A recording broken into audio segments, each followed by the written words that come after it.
Here's a psychological trick that your mind plays.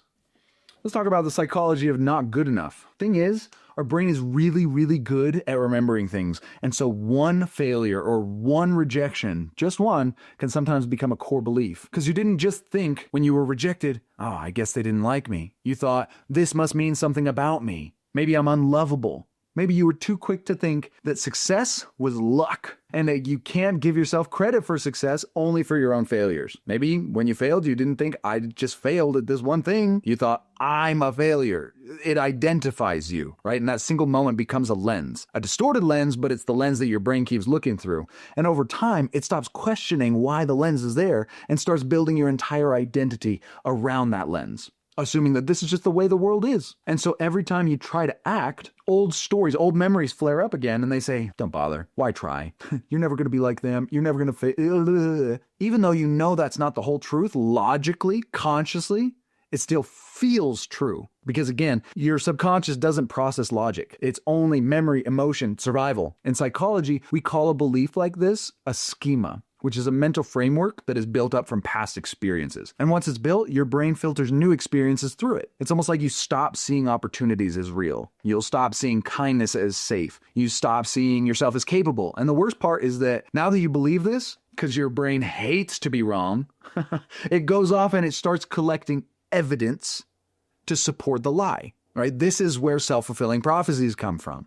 You believe I'm a failure, and so your brain says, I'm going to go and find all of the evidence that I can find from the past and going forward. I'm only going to show you evidence to show you that you're a failure, to support the lie. So you interpret neutral moments maybe as rejection. You forget about your wins, and you magnify your losses. And you create a world that confirms all your fears.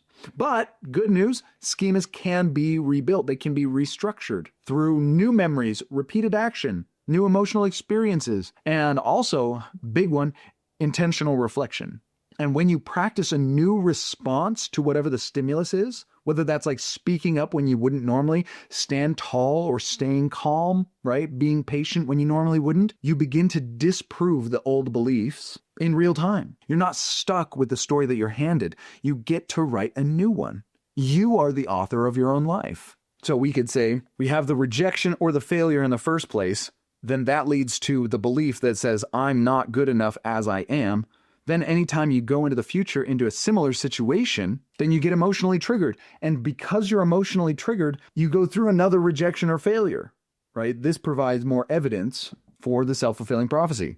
And so this is the pattern that your brain goes through in order to create self-fulfilling prophecies. Does that make sense? Part one, let's talk about distress tolerance.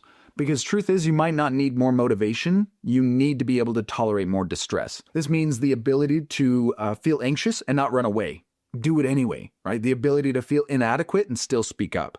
The ability to be afraid and still take action. This is the real skill behind transformation. It's not about doing things just when you feel good. It's about doing them when you don't feel good. So I would say motivation is optional. Distress tolerance is pretty essential. So let's break this down. Along the y-axis, we have the desire to change.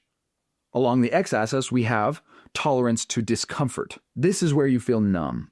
So growth lives up in this top right-hand quadrant. So this is how the graph plays out in real life. If you have a strong desire to change, but low tolerance for discomfort, you're going to burn out really, really quickly. You're going to start, feel overwhelmed, and quit. A lot of people are right here, where they really want to change things, but they don't tolerate discomfort very easily. If you have a high tolerance for discomfort, but no vision or desire or drive, then you're going to drift.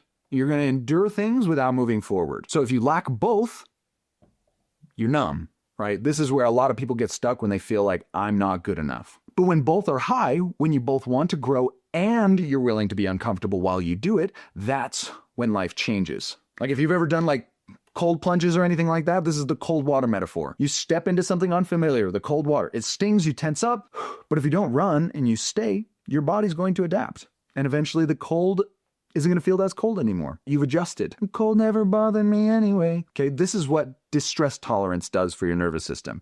It teaches you that discomfort won't destroy you, and that anxiety won't last forever, and that shame might try to come and visit every once in a while, but it's not allowed in. It can't move in. Growth doesn't come from suddenly having confidence. It comes from having the courage to do what's scary or hard anyway. And the most powerful thing you can do for yourself is stop trying to feel fearless before you move. Just start moving. Try to be faithful first to your values and to your future, to the beliefs that you are capable, even when it's scary. Alex Hormozy says there's no such thing as manifestation, all of these things. He's like, your beliefs don't matter. The only thing that matters is action. And where that is extreme on one end of the spectrum, if you're not feeling good enough, maybe acting anyway to prove to your brain that you are good enough is a really, really good step. Part 2 is how to break the loop, how to break the cycle that you're in. This is how we want to change the pattern. First, you really need to get honest about the pain behind your obsessive self-improvement or your avoidance of self-improvement. So ask yourself, what are you trying to fix by improving? A lot of people study a lot of self-help trying to prove that they're good enough, okay? And a lot of other people don't study a thing because they avoid starting. So what are you trying to fix by improving? Or what are you avoiding by not starting? This isn't about judging yourself. This is about gaining clarity. If your drive comes from shame or fear or rejection, name that, right? Understand that that's where it comes from. Healing starts with your awareness. Then, step 2, call out the lie. Write these down. I think this is important. Number 2 is call out the lie. The lie might say something like, I need to be better to be worthy. This is one of the deepest mental programs running in the background. It can be invisible until you challenge it. You can ask something like, who taught me that I had to earn love? Who made me feel like I wasn't enough as I am?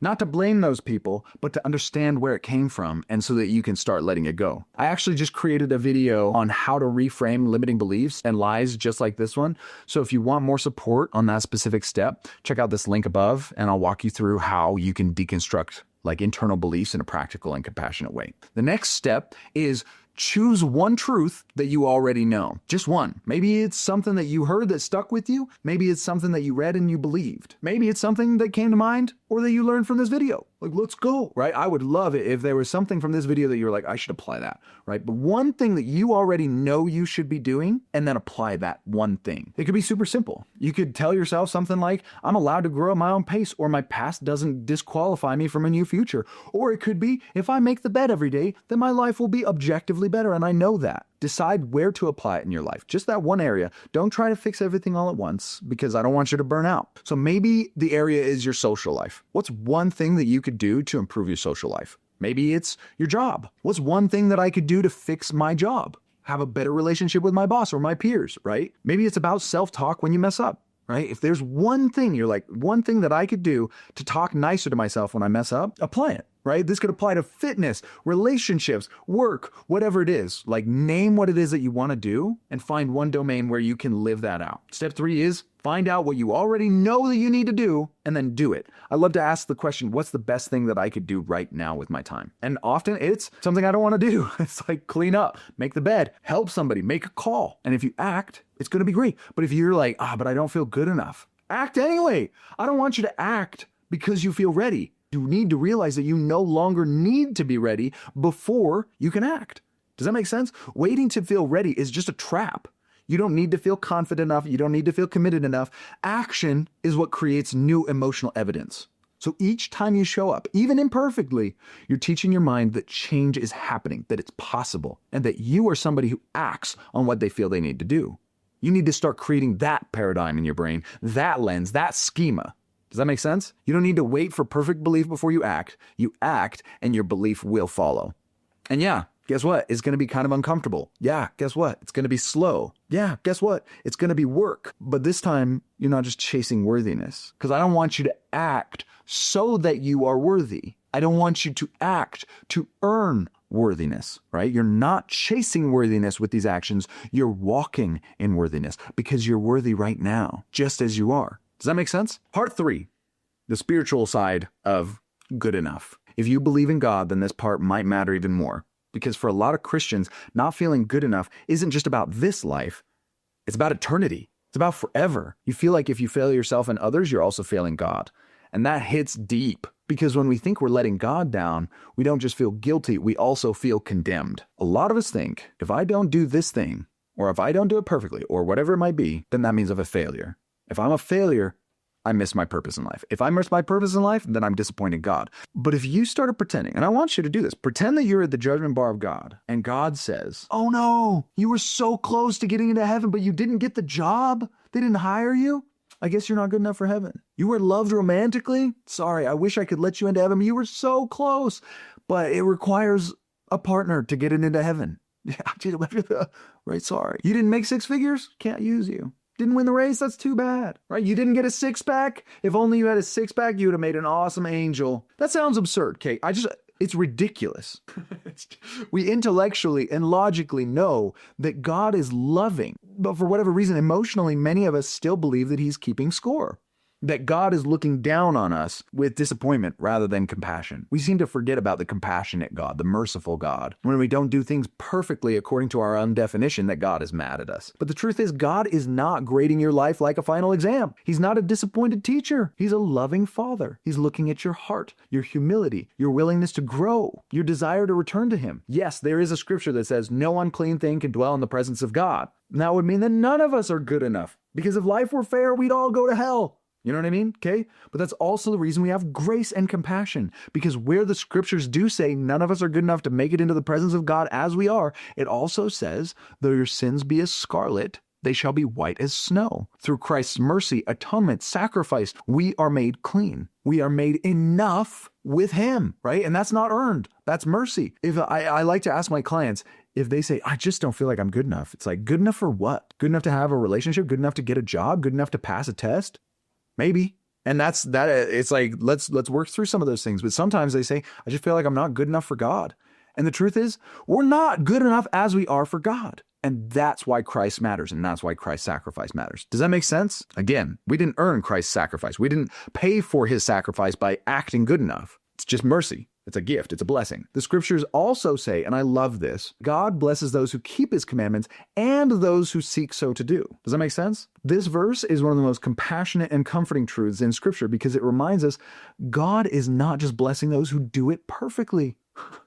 God doesn't expect perfection. He's pouring out blessings upon those who are seeking to follow him, those who are trying, those who show up with a sincere heart, even though they're falling short. That means that your imperfect progress, your imperfect attempts, they are seen. Your efforts do matter to God, even when it doesn't feel like they're enough to you. Stop thinking that you are a better judge of your worthiness than God is. Because again, you were never expected to be perfect. You were expected to have faith and to try your best. You can't earn what's already been given to you. You need to start allowing God to have mercy on you. And in the same way, you need to start being merciful to yourself as well. Because Jesus didn't just say, you sinned and now you're never going to be good enough. He said, go and sin no more. Not as a punishment, it's an invitation. He gave us a path forward. Go and sin no more. You're not called to perfection. You're called to progress in grace, mercy, and compassion, right? You don't have to live in fear of failing God. He knows you. He sees you. He's not disqualifying you because of your wounds. He's actually the one who wants to heal them for you. Okay, so here's what I want you to do. For people who don't feel like they're good enough, or you already filled yourself up with so much good information on how to be better. So I want you, if you're one of those who, like me, because I did this a ton, if you're somebody who just collects self-help information in seminars and books, podcasts and all those things, stop hoarding. Pick one thing and decide one area to apply it. And if you're on the other side where you're just like, yeah, I just know I'm not good enough and I'm never going to be good enough, you feel like you're going to be unworthy forever. Again, I want you to pick one small step. Do something uncomfortable but doable. Learn to tolerate that discomfort and realize, oh, I did this. So if it's getting a job, get a job and stay at the job. Even though your anxiety or whatever it is, your not good enough meter is saying, I can't do this. It's uncomfortable. We know. Learn to tolerate that discomfort. If it's going to school, if it's homework, whatever it is, I don't care what it is. Maybe it's getting a big job. Maybe it's asking that girl out. Maybe it's saying yes to the date, whatever it is. You see what I'm saying? Don't wait for the shame to go away. Do it with the shame. Love yourself despite the shame. You don't need to earn your way to being good enough. You already are good enough right now as you are. Go out and act like it and you'll start to feel it.